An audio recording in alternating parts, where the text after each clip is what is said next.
Hello everyone, my name is Sweety Badhalia and welcome to SB Academy classes। तो आज के इस video lecture में ऑर्गेनिक का जो हमारा फर्स्ट चैप्टर होता है some basic principles and techniques, जिसको हम जनरल ऑर्गेनिक केमिस्ट्री भी कहते हैं, शॉर्ट में जीओसी भी कहते हैं। आज इस चैप्टर के हम कुछ इंपॉर्टेंट टॉपिक्स के बारे में डिस्कशन स्टार्ट करेंगे। तो सबसे पहले जो आज का हमारा टॉपिक है वो क्या है, इलेक्ट्रॉन डिस्प्लेसमेंट्स इन कोवेलेंट बॉन्ड। अगर मैं कोवेलेंट बॉन्ड की बात करूं तो कोवेलेंट बॉन्ड कैसे बनता है, एटॉमिक ऑर्बिटल्स या फिर हम कह सकते हैं ऑर्बिटल्स की ओवरलैपिंग से। ऑर्बिटल्स ओवरलैप करते हैं, ठीक है, इलेक्ट्रॉन का शेयरिंग होता है और जाके कोवेलेंट बॉन्ड बनता है। तो जो हम छोटी क्लासेस से पढ़ते आ रहे हैं कि covalent bond sharing of electron से बनता है, तो मैं आपको ये कहना चाहूंगी कि अगर आप इसकी डेफिनेशन इस तरीके से देते हैं कि कोवेलेंट बॉन्ड कैसे बनता है ऑर्बिटल्स की ओवरलैपिंग से, तो I think that will be a better definition या फिर आप बेटर एक्सप्लेनेशन एक तरीके से कह सकते हैं, ठीक है। तो अब देखिए कोवेलेंट बॉन्ड में हम लोग क्यों पढ़ रहे हैं इलेक्ट्रॉन डिस्प्लेसमेंट, क्योंकि ऑर्गेनिक जो हमारा ऑर्गेनिक केमिस्ट्री चल रहा है इसमें हम ऑर्गेनिक कंपाउंड्स के बारे में पढ़ते हैं और ऑर्गेनिक कंपाउंड्स में मेनली कोवेलेंट बॉन्ड पाए जाते हैं, ठीक है।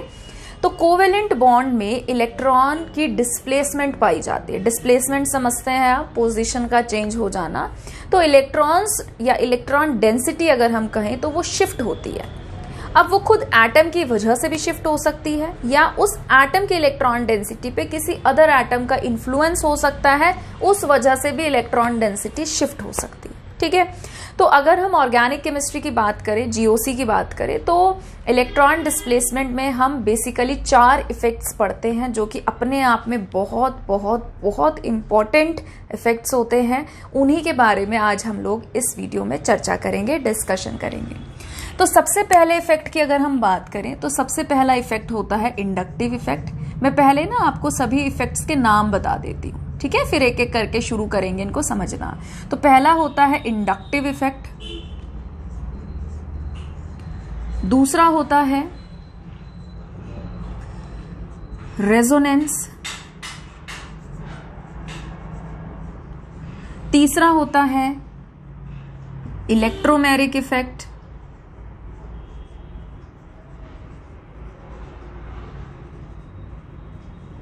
और चौथा होता है हाइपर कॉन्जुगेशन।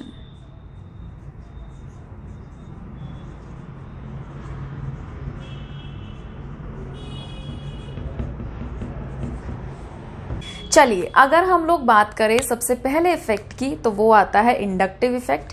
इंडक्टिव इफेक्ट ऐसा इफेक्ट है जो आपको ऑर्गेनिक केमिस्ट्री में बहुत काम आएगा और स्पेशली क्लास 12th की केमिस्ट्री में तो भर भर के काम आएगा। तो मैं तो बल्कि आपको यही कहूँगी कि ये जो चारों इफेक्ट है, चारों इफेक्ट बहुत इंपॉर्टेंट होते हैं और इनके बारे में आप अच्छे से, जितना अच्छे से समझ सकें, सीरियसली इन टॉपिक को समझ लें, ठीक है। तो सबसे पहले हम लोग बात करते हैं इंडक्टिव इफेक्ट की। हर इफेक्ट की मैं आपको स्पेशलिटी बताऊंगी। तो इंडक्टिव इफेक्ट की स्पेशलिटी आपको याद रखना है कि आपको ये ध्यान रखना है कि ये सैचुरेटेड कार्बन चेन में लगता है। आप सभी को पता है, हम अगर बात करते हैं फैमिली की, ठीक है, तो हमारे पास 3 तरीके की फैमिलीज होती हैं। कौन कौन सी फैमिलीज होती हैं? एक होता है एल्केन, एक होता है एल्कीन और एक होता है एल्काइंस, है ना। तो जब हम बात करते हैं एल्केन की तो कार्बन कार्बन सिंगल बॉन्ड आता है। अल्कीन की बात करते हैं कार्बन कार्बन डबल बॉन्ड आता है। एल्काइंस की बात करते हैं कार्बन कार्बन ट्रिपल बॉन्ड आता है, ठीक है। तो ये होता है हमारा सैचुरेटेड कंपाउंड, क्योंकि इसमें ऑलरेडी जितने हाइड्रोजन्स जुड़ सकते हैं किसी कार्बन में वो जुड़े हुए होते हैं। हम उसमें और कुछ फर्दर ऐड नहीं कर सकते, ये एडिशन रिएक्शन नहीं शो करेंगे। अगर आपको अल्केन की रिएक्शन करानी है तो आपको क्या करना पड़ेगा, आपको उसके जैसे कार्बन के 4 बॉन्ड है ना, तो आपको क्या करना पड़ेगा, आपको यहाँ पे किसी एक को हटाना पड़ेगा और उसकी जगह कोई फर्दर ग्रुप आपको इंट्रोड्यूस करना पड़ेगा। तो ये सब्स्टिट्यूशन रिएक्शन बहुत अच्छी शो करते हैं, ठीक है। डबल बॉन्ड और एल्काइंस की अगर हम बात करें तो ये एडिशन रिएक्शन शो करते हैं। क्यों? क्योंकि इनके पास अभी और भी क्षमता होती है कि आप इन कार्बन में हाइड्रोजन ऐड कर सकते हो। Like for example, if you are having CH2 double bond CH2 and we want to add hydrogen molecule in the presence of any catalyst, तो वो क्या होता है, अभी भी वो हाइड्रोजन जो है वो यहाँ पर जाकर ऐड हो सकता है। तो इनके पास अभी भी टेंडेंसी है और हाइड्रोजन ऐड कराने की। So they are called unsaturated compound. इन्हें हम क्या कहते हैं, अनसैचुरेटेड। सेम चीज ट्रिपल बॉन्ड की है। ट्रिपल बॉन्ड में हाइड्रोजन ऐड करना चाहते हो, कर दो, डबल में चेंज हो जाएगा। फिर उसमें फिर हाइड्रोजन ऐड कर दो, सिंगल में चेंज हो जाएगा। तो उनके पास अभी और भी टेंडेंसी है कि वो अपने ऊपर एडिशन रिएक्शन करा सकते हैं, तो वो अभी सैचुरेटेड नहीं है। ठीक है, इसीलिए जो डबल बॉन्ड और ट्रिपल बॉन्ड होते हैं उन्हें हम क्या कहते हैं, अनसैचुरेटेड हाइड्रोकार्बन्स, जबकि सिंगल बॉन्ड वालों को क्या कहते हैं, सैचुरेटेड हाइड्रोकार्बन्स। तो इंडक्टिव इफेक्ट किस में लग रहा है, सैचुरेटेड में, मतलब कि सिंगल बॉन्ड के कंपाउंड्स में। इतनी बात क्लियर है? तो ये इसकी पहचान होती है। आते हैं अब आगे। इंडक्टिव इफेक्ट क्या है? ये एक प्रोसेस होता है जिसमें डिस्प्लेसमेंट होती है। ठीक है, डिस्प्लेसमेंट होती है, पोजीशन चेंज हो रही है of sigma electrons along the saturated carbon chain due to the presence of polar covalent bond. Polar covalent bond की वजह से at one end of the chain is called inductive effect. ठीक है, सबसे पहली चीज तो मैं यहाँ पे आपको कुछ बातें बता दूं। इंडक्टिव इफेक्ट को हम आई इफेक्ट भी कहते हैं, इसको हम आई इफेक्ट भी कहते हैं, और ये हमारा परमानेंट इफेक्ट होता है। परमानेंट का मतलब पता है क्या है? परमानेंट का मतलब ये है कि जब कोई मॉलिक्यूल बना होगा तो उस मॉलिक्यूल के फॉर्म होते ही इंडक्टिव इफेक्ट अगर कहीं लगना होता है तो वो लग जाता है, और वो तब तक लास्ट करता है, मतलब तब तक रहता है जब तक वो मॉलिक्यूल या तो किसी और फॉर्म में चेंज ना हो जाए या वो ब्रेक ना हो जाए। समझ रहे हैं? मतलब उसकी जो एग्जिस्टेंस है, जो उसका अस्तित्व है, वो जैसे ही वो मॉलिक्यूल बनता है तभी वो इफेक्ट लग जाता है। परमानेंट होता है, लगा रहेगा जब तक वो मॉलिक्यूल अपनी खुद की फॉर्म में पड़ा रहेगा। अगर वो किसी और फॉर्म में चेंज हो रहा है या वो मॉलिक्यूल डिसोसिएट हो रहा है, टूट रहा है, तभी ये इफेक्ट जो है वो मतलब वैनिश होता है। समझ रहे हैं? मतलब जब तक वो खुद अपनी फॉर्म में, तब तक तो ये इफेक्ट लगा ही रहेगा। सबसे बढ़िया एग्जांपल मैं आपको बताती हूँ, HCl। सभी जानते हैं HCl के बारे में, है ना? हाइड्रोजन की इलेक्ट्रॉन नेगेटिविटी कई जगह 2.1 होती है, कई जगह 2.2 होती है। क्लोरीन की कई जगह 3.15, 3.16, 3.17 होती है, कई जगह 3.12 भी होती है। ठीक है, स्केल्स चेंज होते हैं तो वैल्यूज भी चेंज हो जाती हैं। तो मैंने वो लिख दिया डाटा कि भाई हमारे पास हाइड्रोजन की 2.2 इलेक्ट्रॉन नेगेटिविटी है और क्लोरीन की 3.15 है। कौन ज्यादा इलेक्ट्रोनेगेटिव है? इलेक्ट्रोनेगेटिव का मतलब क्या होता है? सबसे पहले तो मुझे ये बताओ। बहुत सारे बच्चे मिसकंसेप्ट बना के बैठे होते हैं। इलेक्ट्रॉन नेगेटिविटी का मतलब ये नहीं है कि मैंने वो एक्सेप्ट कर लिया, नो।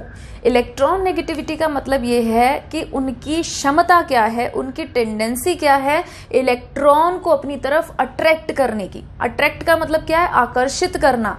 एक होता है अट्रैक्ट करना, एक होता है एक्सेप्ट करना। तुमने मुझे कुछ दिया, मैंने वो चीज अपने पास रख ली कंप्लीटली, ठीक है, तुमसे लेके मैंने अपने पास कंप्लीटली रख ली, तो दैट इज द एक्सेप्टेंस, कि मैंने एक्सेप्ट कर लिया।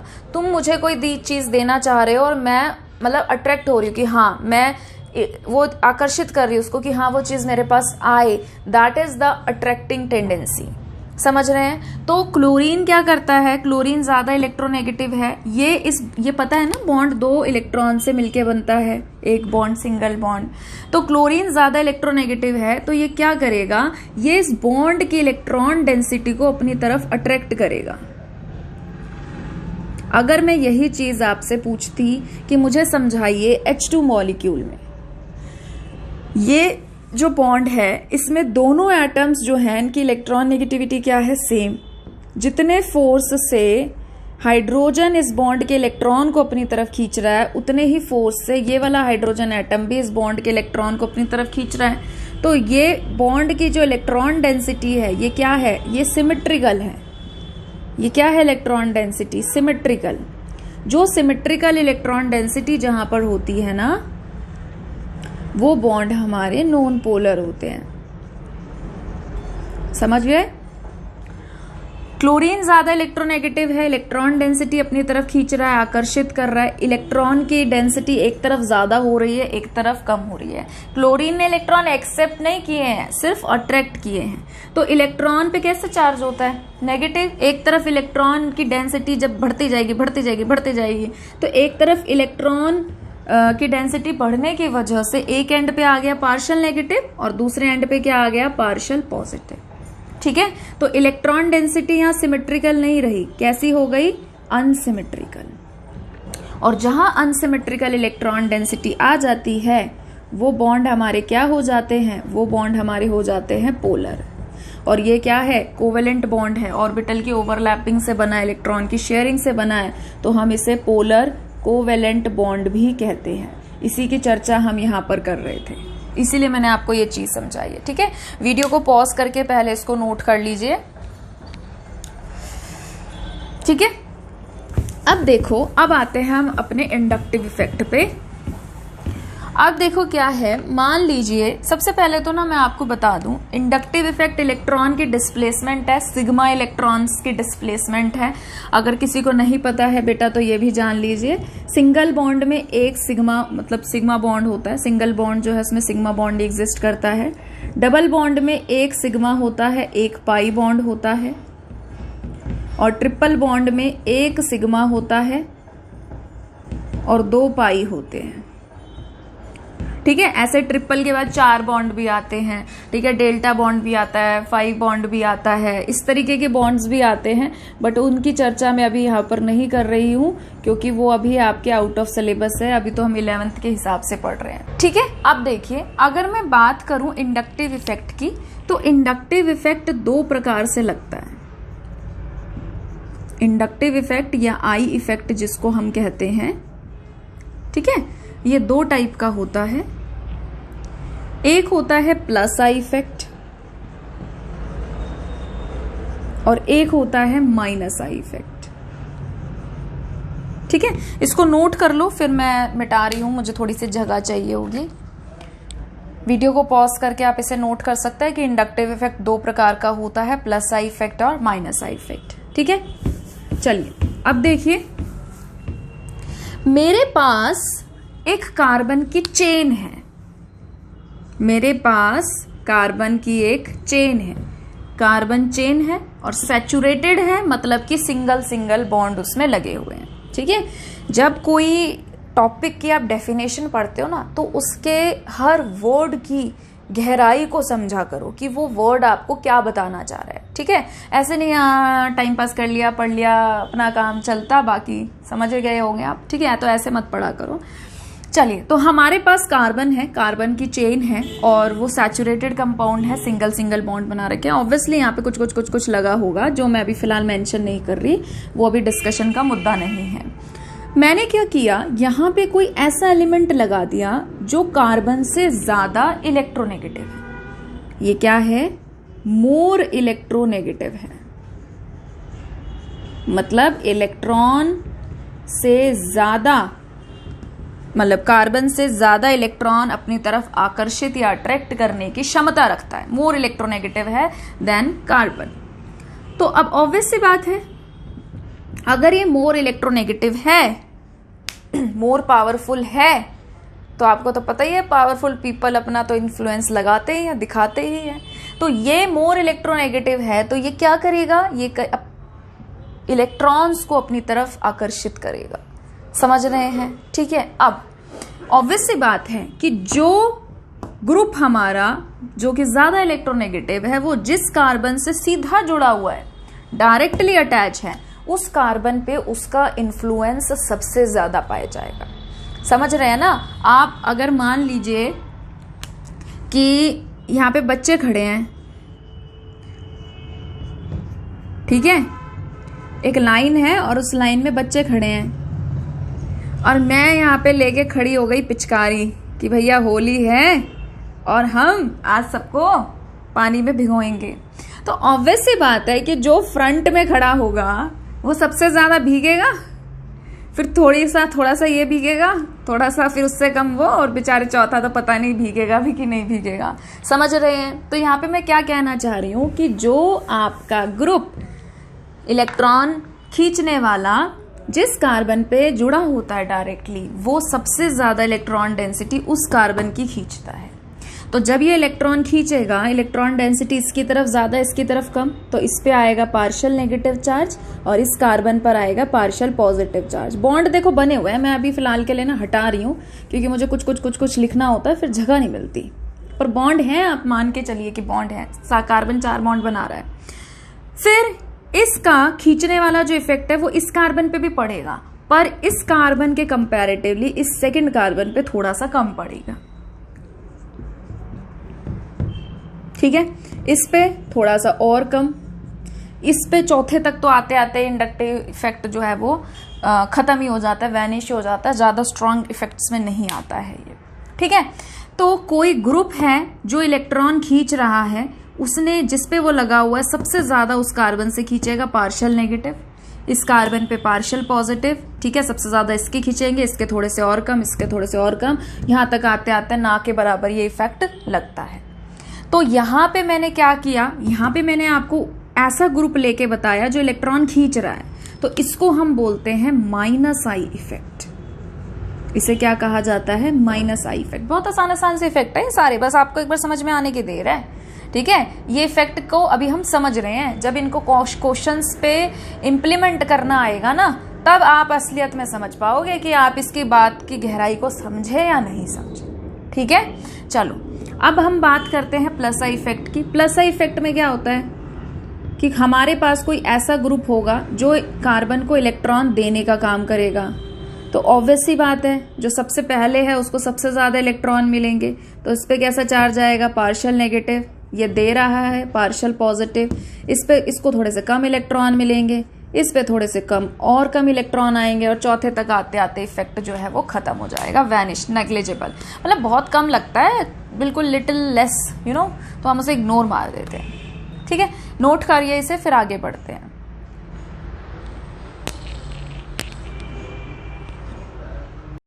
ठीक है, तो आप लोगों की थोड़ी सी हेल्प के लिए मैंने यहाँ पे डेफिनेशन लिख दी है, ये आपको काफी काम आएगी। और ये जो सीरीज है ये मैंने देखने के लिए नहीं लिखी है, इसको याद करना है। ठीक है, तो देखिए माइनस आई इफेक्ट। अच्छा, बहुत सारे ना बच्चे ऐसे होते हैं जिन्हें माइनस में और प्लस में बड़ी कंफ्यूजन होती है कि माइनस का मतलब क्या है, प्लस का मतलब क्या है। आप लोग ना इस तरीके से याद रख सकते हैं, लाइक जैसे कि फॉर एग्जाम्पल मैं हूँ। ठीक है, अगर मैं किसी को कुछ देती हूँ या अगर मैं किसी की हेल्प करती हूँ, तो वो क्या है? एक तरीके का पुण्य का काम है ना। तो जो मेरा कार्मिक अकाउंट है वहां पे क्या हो रहा है? काम जो वो है पुण्य ऐड हो रहा है, प्लस हो रहा है। तो जब भी अगर हम ग्रुप की बात करें, तो जब भी कोई ग्रुप किसी को इलेक्ट्रॉन देता है तो उस पे प्लस साइन आता है। आप इस तरीके से याद रख सकते हैं। दूसरा, आप इस तरीके से याद रख सकते हैं कि अगर मान लीजिए मैं सपोज मुझे इलेक्ट्रॉन्स चाहिए, मुझे पैसे चाहिए, इलेक्ट्रॉन्स छोड़ो, इलेक्ट्रॉन पे बाद में आएंगे, मुझे पैसे चाहिए और मैं कभी इससे पैसे ले रही हूँ, कभी मैं इससे पैसे ले रही हूँ, कभी मैं उससे पैसे ले रही हूँ, कभी मैं उससे पैसे ले रही हूँ, तो मैं जितना ज्यादा लोगों से पैसा लेती जाऊंगी उतना ज्यादा मैं एक तरीके से कर्जे में डूबती चली जाऊंगी। तो वो मेरे लिए क्या है? घाटे का सौदा है। तो क्या आएगा? नेगेटिव। तो आप ऐसे ध्यान रख सकते हैं कि जब हम किसी से पैसा लेते हैं तो हम अपना खुद का नुकसान कर रहे हैं क्योंकि हम पे कर्जा हो रहा है, नेगेटिव। जब हम किसी की हेल्प करते हैं, जब हम किसी को कोई चीज देते हैं, तो वो क्या है? पुण्य का काम, तो हमारे कार्मिक अकाउंट में पॉजिटिव। ठीक है, तो इस तरीके से आप इस चीज को याद रख सकते हैं कि कहाँ पे पॉजिटिव आता है, कहाँ पे नेगेटिव आता है। जो आपको अच्छा लगे, अगर ये तरीका अच्छा नहीं लग रहा है, आपको कोई और तरीका अच्छा लगता है या आपको उस तरीके से समझ में आता है, तो आप वैसे याद रख सकते हैं। मेन चीज ये है कि बस आपको ध्यान रहे, जरूरत के समय पे आपको ध्यान रहे कि प्लस आई का मतलब क्या है, माइनस आई का मतलब क्या है। बाकी तो फिर ठीक है, कोई इशू नहीं है कि आप कैसे याद रखते हैं। माइनस आई का मतलब क्या है? माइनस आई इफेक्ट मतलब अभी मैंने बताया ना, माइनस मतलब कि खींच रहे हैं, कर्जे में जा रहे हैं, ले रहे हैं। अगर कोई ऐसा सब्स्टिट्यूएंट मतलब कि ग्रुप, अगर कोई ऐसा ग्रुप अटैच होता है एंड में कार्बन चेन के जो कि इलेक्ट्रॉन विड्रॉइंग है, मतलब इलेक्ट्रॉन खींचने की क्षमता रखता है, तो वो कैसा इफेक्ट लगाता है? Minus I effect. ये जितने भी ग्रुप्स हैं ये सारे के सारे बहुत ही ब्यूटीफुली माइनस आई इफेक्ट लगाते हैं, ठीक है। और ये इनका सीक्वेंस है, ये इनका सीक्वेंस है। ये सीक्वेंस आपको याद रखना है। सबसे अच्छा माइनस आई इफेक्ट कौन लगाता है इनमें? Nitro group, then cyano group, carboxylic group, ester group, then halogens, fluorine, chlorine, bromine, iodine, then hydroxyl group, then methoxy group, alkoxy group हो गया, phenyl, substituted benzene and hydrogen. अगर हम बात करें प्लस आई इफेक्ट की, तो plus का मतलब क्या है? देना, है ना, किसी को देना, पुण्य करना। तो प्लस आई इफेक्ट क्या है? अगर कोई हमारे पास ऐसा ग्रुप आ जाए जो कार्बन चेन के एंड में जुड़ा हुआ है और उसका जो नेचर है वो कैसा है? इलेक्ट्रॉन देने का, डोनेट करने का, ठीक है। तो उस इफेक्ट को हम क्या कहते हैं? Plus I effect. और प्लस आई इफेक्ट सबसे अच्छा कौन लगाता है? आप एक तरीके से टर्शरी ब्यूटाइल है, आप एक तरीके से ऐसे याद रख सकते हैं कि जितने ज्यादा एल्काइल ग्रुप आएंगे उतना ज्यादा वो इलेक्ट्रॉन देंगे किसी को। तो टर्शरी सबसे बल्कि होता है एक तरीके से, ठीक है। तो सबसे अच्छा प्लस आई इफेक्ट लगाता है, then secondary, then primary, then methyl, ठीक है। अगर कोई बच्चा भूल गया है कि एल्काइल ग्रुप क्या होते हैं तो आप देखिए इधर, अगर हम किसी अल्केन में से एक हाइड्रोजन हटा देते हैं तो वो अल्काइल बन जाता है। लाइक फॉर एग्जाम्पल CH4 है, तो CH4 क्या है? मीथेन, एक अल्केन है ना। हम इसमें से अगर एक हाइड्रोजन हटा दें तो ये बन जाता है CH3, तो ये एक अल्काइल बन गया। इसको नाम क्या देंगे? मिथाइल। अगर हमारे पास जैसे कि इथेन है, CH3, हमने एक हाइड्रोजन हटाया, क्या बन गया? CH3CH2, ये एक एल्काइल ग्रुप बन गया। क्या नाम होगा इसका? इथाइल। तो मीथेन से मिथाइल बनता है, इथेन से इथाइल बनता है, प्रोपेन से प्रोपाइल बनेगा, ब्यूटेन से ब्यूटाइल बनेगा, ऐसे हेक्साइल, हेप्टाइल, ऑक्टाइल, कितने भी बना लो, ठीक है। नोट करिए प्लीज इसे।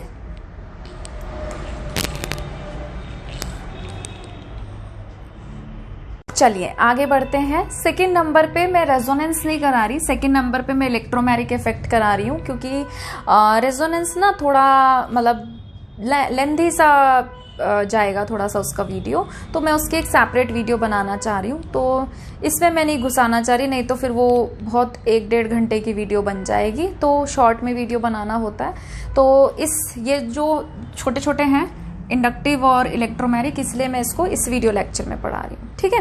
नेक्स्ट वीडियो लेक्चर में रेजोनेंस पे बना दूंगी। अब ध्यान से सुनिए, इंडक्टिव और इलेक्ट्रोमैग्नेटिक इफेक्ट ना आज आपको इस तरीके से पढ़ना है या इस तरीके से समझना है कि दोनों इफेक्ट ना आपके दिमाग में बैठ जाएं, ठीक है। और दोनों इफेक्ट समझने के बाद आप मुझे कमेंट सेक्शन में बताएंगे कि हाँ आपको दोनों इफेक्ट अच्छे से समझ में आ गए और आप दोनों में डिफरेंस कर पा रहे हैं, ठीक है। तो अब देखो, इंडक्टिव इफेक्ट में अभी हमने क्या चीज सीखी? इंडक्टिव इफेक्ट में हम लोगों ने ये चीज सीखी कि ये वहां पे होता है जहां पे सिग्मा बॉन्ड होता है, मतलब कि सैचुरेटेड कंपाउंड्स होते हैं। इलेक्ट्रोमैग्नेटिक इफेक्ट वहां पे होता है जहां पे पाई बॉन्ड होता है, ठीक है। पाई का मतलब क्या है? डबल भी हो सकता है, ट्रिपल भी हो सकता है। तो देखिए इलेक्ट्रोमैग्नेटिक इफेक्ट क्या होता है, मैं डिफरेंस के साथ बताऊंगी तो आपको ना अच्छे तरीके से चीजें समझ में आएंगी। इलेक्ट्रोमैग्नेटिक इफेक्ट हमारा वो फिनोमिना होता है जिसमें इलेक्ट्रॉन की मूवमेंट होती है from one atom to another in a multiple bond at the demand of attacking reagent is called electromagnetic effect. पहला डिफरेंस सुनिए, इंडक्टिव इफेक्ट में सैचुरेटेड कंपाउंड्स होते हैं, यानी कि सिग्मा बॉन्ड इन्वॉल्व होता है इंडक्टिव में। इलेक्ट्रोमैग्नेटिक में अनसैचुरेटेड कंपाउंड्स इन्वॉल्व होते हैं जिनमें डबल या फिर ट्रिपल बॉन्ड होता है, यानी कि पाई बॉन्ड्स इन्वॉल्व होते हैं। इंडक्टिव इफेक्ट परमानेंट इफेक्ट होता है, जबकि इलेक्ट्रोमैग्नेटिक इफेक्ट टेम्पररी इफेक्ट होता है। क्या होता है? ये टेम्पररी इफेक्ट होता है। और एक और डिफरेंस सुनिए, इंडक्टिव इफेक्ट ना खुद ही लग जाता है। लाइक मॉलिक्यूल बना, कोई एक मॉलिक्यूल में कोई एक एटम इलेक्ट्रोनेगेटिव है, वो इलेक्ट्रॉन खींच लेगा। कोई ऐसा कंपाउंड है जिसके इलेक्ट्रॉन देने की क्षमता, तो वो इलेक्ट्रॉन दे देगा, मतलब शिफ्ट कर देगा। समझ रहे हैं? वहां पे ड्रिफ्टिंग चल रही है, शिफ्टिंग, अट्रैक्शन चल रहा है, या तो लेंगे या देंगे, मतलब अट्रैक्ट करेंगे या फिर अट्रैक्ट करवाएंगे, ठीक है। इलेक्ट्रोमेरिक में क्या होता है, कंप्लीट ट्रांसफर, कोई अट्रैक्शन वट्रैक्शन नहीं है, कंप्लीट या तो ले लेंगे या कंप्लीट दे देंगे, समझ रहे हैं, ठीक है। यहाँ पे कोई हमें आउटसाइडर रिएजेंट की जरूरत नहीं पड़ती इंडक्टिव में, जबकि इलेक्ट्रोमेरिक इफेक्ट तो होता ही तब है जब कोई अटैकिंग रिएजेंट आ जाए, अटैकिंग रिएजेंट की डिमांड पे होता है ये, समझ रहे हैं इस चीज को। तो अब थोड़ा सा आपको बेसिक आइडिया ये लग गया कि इलेक्ट्रोमेरिक इफेक्ट हमारा अनसैचुरेटेड कंपाउंड्स में लगता है, वहां लगता है जहां पे डबल बॉन्ड या फिर ट्रिपल बॉन्ड हो, ठीक है। इलेक्ट्रोमेरिक इफेक्ट को हम ई इफेक्ट भी कहते हैं, क्या कहते हैं, ई इफेक्ट भी कहते हैं। ये भी दो प्रकार का होता है, 2 टाइप्स, ठीक है। एक होता है प्लस ई इफेक्ट और एक होता है माइनस ई इफेक्ट। बहुत आसान से अभी देखो, मजे मजे में सीख लेंगे इसको। मान लो मेरे पास कार्बन है 2 और उनके बीच में डबल बॉन्ड है। मान लीजिए मेरे पास कार्बन है और उस कार्बन का भी डबल बॉन्ड है बट ऑक्सीजन के साथ है। यहां पे कार्बन की इलेक्ट्रॉन नेगेटिविटी सेम है 2.5 2.5। यहां पे इलेक्ट्रॉन नेगेटिविटी में थोड़ा सा डिफरेंस है, कार्बन है 2.5 इलेक्ट्रॉन नेगेटिविटी वाला और ऑक्सीजन है 3.5 इलेक्ट्रॉन नेगेटिविटी वाला, ठीक है। अब देखो, मान लीजिए मैंने, ध्यान से सुनना है बेटा, ध्यान से, हाँ ध्यान पूर्वक सुने कृपा करके। मैंने डबल में से एक बॉन्ड को तोड़ दिया, ये मैं आपको समझाने के लिए बहुत आसान तरीके से कन्वे कर रही हूं, मैं सीधा नहीं बता रही कि प्लस ई इफेक्ट क्या होता है, ठीक है। ध्यान से सुनिए, डबल बॉन्ड है, मैंने डबल बॉन्ड में से इलेक्ट्रॉन एक बॉन्ड तोड़ दिया। पहली संभावना क्या है कि इस कार्बन पे इलेक्ट्रॉन आ जाए, इस पे प्लस चार्ज आ जाए। एक बॉन्ड कितने इलेक्ट्रॉन से मिलके बनता है, 2 से ना। तो पहली संभावना यह है कि जब मैंने इस बॉन्ड को तोड़ा, इस बॉन्ड के इलेक्ट्रॉन ढुचुक करके यहां पर आ गए। दूसरी संभावना क्या है कि जब मैंने इस बॉन्ड को तोड़ा तो हो सकता है कि उस कार्बन पर चले जाएं, तो वहां चले गए, समझ पा रहे हैं, ठीक है। अब मान लीजिए कोई अटैकिंग रिएजेंट है H+,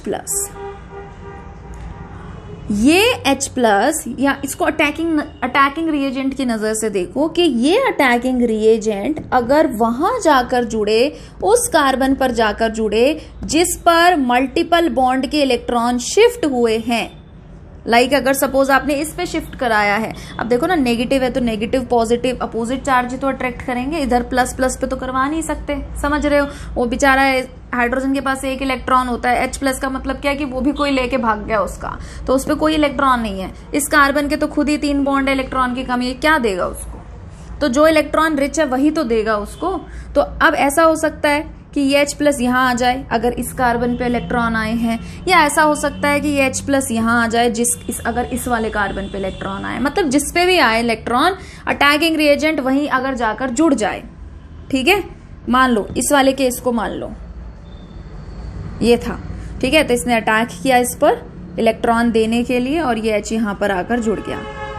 तो जब हमारे पास ऐसी सिचुएशन होती है कि अटैकिंग रिएजेंट उसी कार्बन पर जाके जुड़ जाए जिस पे मल्टीपल बॉन्ड के इलेक्ट्रॉन्स आए हैं, तो इसको हम बोलते हैं प्लस ई इफेक्ट या पॉजिटिव इलेक्ट्रोमेरिक इफेक्ट, ठीक है। अब इधर देखो, यहां पे हमारा है कार्बोनिल ग्रुप, ऑक्सीजन कार्बन से ज्यादा इलेक्ट्रोनेगेटिव है, तो being more electronegative it will attract the electron density towards itself. Oxygen अपनी तरफ इलेक्ट्रॉन डेंसिटी खींचेगा, तो यहाँ पे कैसा चार्ज आएगा, पार्शियल नेगेटिव। यहाँ पे कैसा चार्ज आएगा, पार्शियल पॉजिटिव। ऑक्सीजन की तरफ इलेक्ट्रॉन डेंसिटी बढ़ रही है ना, तो जहां इलेक्ट्रॉन डेंसिटी बढ़ेगी वहां पे क्या आएगा, पार्शियल नेगेटिव। पार्शियल मतलब अभी सिर्फ आकर्षित किया है, एक्सेप्ट नहीं किया है। पार्शियल चार्ज तब आता है जब शिफ्टिंग चल रही है, अट्रैक्शन चल रहा है। कंप्लीट चार्ज तब आता है जब ट्रांसफर ही हो जाए पूरा का पूरा। तो अब ये साइनाइड क्या करेगा, नेगेटिव है, ये पॉजिटिव पर अटैक करेगा, ठीक है, इसके साथ बॉन्ड बनाने की कोशिश करेगा। अब ध्यान से देखो, अब ऐसा तो हो नहीं सकता कि साइनाइड यहाँ आके जुड़े और ये डबल बॉन्ड भी ऐसे ही पड़ा रहे। क्यों, कार्बन के कितने बॉन्ड बन गए, 5। पॉसिबल है क्या, नहीं है ना। तो जैसे ही इस पर अटैक करेगा, इस बॉन्ड के इलेक्ट्रॉन यहाँ आ जाएंगे, ये सिंगल में चेंज हो जाएगा डबल बॉन्ड। अब देखो 4 इलेक्ट्रॉन तो पहले से थे ऑक्सीजन के पास, इस बॉन्ड के भी 2 इलेक्ट्रॉन और आ गए, ऑक्सीजन ने इलेक्ट्रॉन एक्सेप्ट किया इसलिए नेगेटिव चार्ज। ठीक है, अटैकिंग रिएजेंट जहां पे जाके जुड़ा, मल्टीपल बॉन्ड के इलेक्ट्रॉन उससे दूर चले गए, उस पर नहीं आए। अटैकिंग रिएजेंट कहाँ जुड़ रहा है? कार्बन पर। कार्बन पे आ रहे हैं क्या इस डबल बॉन्ड के इलेक्ट्रॉन? नहीं, ऑक्सीजन पे गए ना। तो जब ऐसी सिचुएशन हो कि अटैकिंग रिएजेंट जहां जाके जुड़े और मल्टीपल बॉन्ड के इलेक्ट्रॉन उस एटम से दूर चले जाएं, अवे चले जाएं, तो इसको हम बोलते हैं -E इफेक्ट। ठीक है, जब अटैकिंग रिएजेंट उस एटम पर जाके जुड़े जिस पे मल्टीपल बॉन्ड के इलेक्ट्रॉन आए हैं, उसे बोलते हैं +E इफेक्ट। ठीक है, I hope I am clear. इसे नोट कर लो, फिर मैं इसकी ऑफिशियल डेफिनेशंस लिख देती हूं। ठीक है, अब आगे बढ़ते हैं। देखिए, अगर हम बात करें पॉजिटिव इलेक्ट्रोमैग्नेटिक इफेक्ट की, जिसे कि हम +E इफेक्ट कहते हैं, ये क्या है? When the electrons of the pi bond are transferred to the atom to which the attacking reagent finally get attached, the effect is called +E effect। Attacking reagent जिस कार्बन पे जुड़ रहा है, अगर पाई बॉन्ड के electron या multiple bond के electron, double या ट्रिपल बॉन्ड के इलेक्ट्रॉन अगर उसी पे आके जुड़ रहे हैं, तो वो क्या होता है? +E effect. तो ये क्या है? +E इफेक्ट है। ठीक है, अगर हम बात करें नेगेटिव इलेक्ट्रोमैग्नेटिक इफेक्ट की, जिसे हम -E इफेक्ट कहते हैं, तो ये क्या है? When the electrons of the pi bond are transferred to the atom other than the one, मतलब उधर ट्रांसफर हो जाए, जहां दूसरे एटम पर ट्रांसफर हो जाए, वहां पर नहीं होता है जहां पे रिएजेंट अटैच होता है, तो उसे हम क्या कहते हैं? -E effect. ठीक है, साइनाइड जहां पर जाकर जुड़ा, डबल बॉन्ड के इलेक्ट्रॉन उस कार्बन पे ना आके दूसरे एटम ऑक्सीजन पर चले गए, तो ये क्या है? -E effect. नोट करिए इसे प्लीज।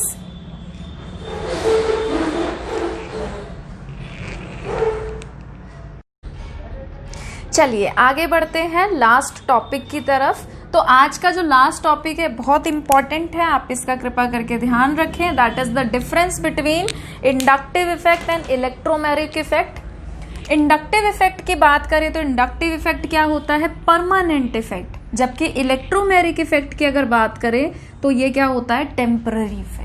ये बहुत इंपॉर्टेंट है, इसको इंपॉर्टेंट मार्क कर लेना। पता चले तुम्हारे स्कूल के पेपर में आ रहा है कि 2 डिफरेंसेस लिखो इंडक्टिव एंड इलेक्ट्रोमैग्नेटिक इफेक्ट में। ठीक है, आ सकता है, क्योंकि मैं एज अ टीचर अगर 11th का पेपर बनाऊं तो मैं डाल सकती हूँ, तो आपके टीचर्स भी तो डाल सकते हैं पेपर में, तो इंपॉर्टेंट है। तो इंडक्टिव इफेक्ट परमानेंट इफेक्ट होता है और इसमें इन्वॉल्व होता है स्लाइट ड्रिफ्टिंग, यानी कि shifting of shared sigma electron towards more electronegative atom. जहां पे एटम ज्यादा इलेक्ट्रोनेगेटिव होता है उस तरफ इलेक्ट्रॉन डेंसिटी शिफ्ट हो जाती है, तो स्लाइटली शिफ्टिंग चलती है। इलेक्ट्रोमैग्नेटिक में तो भैया कंप्लीट ट्रांसफर हो जाता है पाई इलेक्ट्रॉन का, जो है मतलब बॉन्ड टूटेगा और किसी एक एटम पे पूरे कंप्लीटली इलेक्ट्रॉन ट्रांसफर हो जाएंगे। इंडक्टिव इफेक्ट क्या है? It operates only in saturated compound. मैंने आपको बताया भी था कि जहां पे सिंगल बॉन्ड होता है वहां पे होता है, और एटलीस्ट एक 1 पोलर बॉन्ड होना चाहिए। इलेक्ट्रोमैग्नेटिक की बात करें तो ये अनसैचुरेटेड कंपाउंड में लगता है, जहां पे डबल बॉन्ड या फिर ट्रिपल बॉन्ड हो, और इसमें कम से कम एक मल्टीपल बॉन्ड होना चाहिए। ठीक है, वो पोलर भी हो सकता है, नॉन पोलर भी। मैंने देखो दोनों एग्जाम्पल लिए थे। जब कार्बन कार्बन डबल बॉन्ड लिया था, दोनों की इलेक्ट्रॉन नेगेटिविटी सेम थी, तो नॉन पोलर था। जब मैंने एक जगह कार्बन एक जगह ऑक्सीजन लिया था, ऑक्सीजन ज्यादा इलेक्ट्रोनेगेटिव था, partial negative partial positive carbon पे, ये पोलर था। ठीक है, तो ये पोलर भी हो सकता है और नॉन पोलर भी हो सकता है। इंडक्टिव इफेक्ट में हमें कोई भी आउटसाइड रिएजेंट की जरूरत नहीं पड़ती। इलेक्ट्रोमैग्नेटिक तो भैया होता ही तभी है जब कोई आउटसाइड रिएजेंट आ जाए, रिएजेंट के इन्फ्लुएंस में लगता है इलेक्ट्रोमैग्नेटिक इफेक्ट। फिर अगर हम बात करें इंडक्टिव की, तो इसमें पार्शियल सेपरेशन होता है चार्जेस का, तो यहाँ पे कोई आयंस नहीं बनते। Without the formation of ions, यहाँ कोई आयंस नहीं बनते।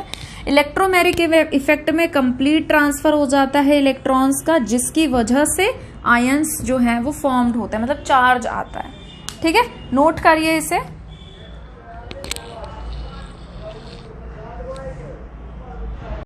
तो आज के लिए इतना ही। अगर आप लोगों को ये वीडियो पसंद आया है तो प्लीज़ इसे लाइक करिए, शेयर करिए, चैनल को सब्सक्राइब करिए। आपके जितने भी फ्रेंड्स हैं उन्हें भी इस चैनल के बारे में बताइए। जितना हो सके मैक्सिमम से मैक्सिमम चैनल को शेयर करिए। जल्दी मिलेंगे एक नई वीडियो के साथ। अपना ध्यान रखिए। Thank you.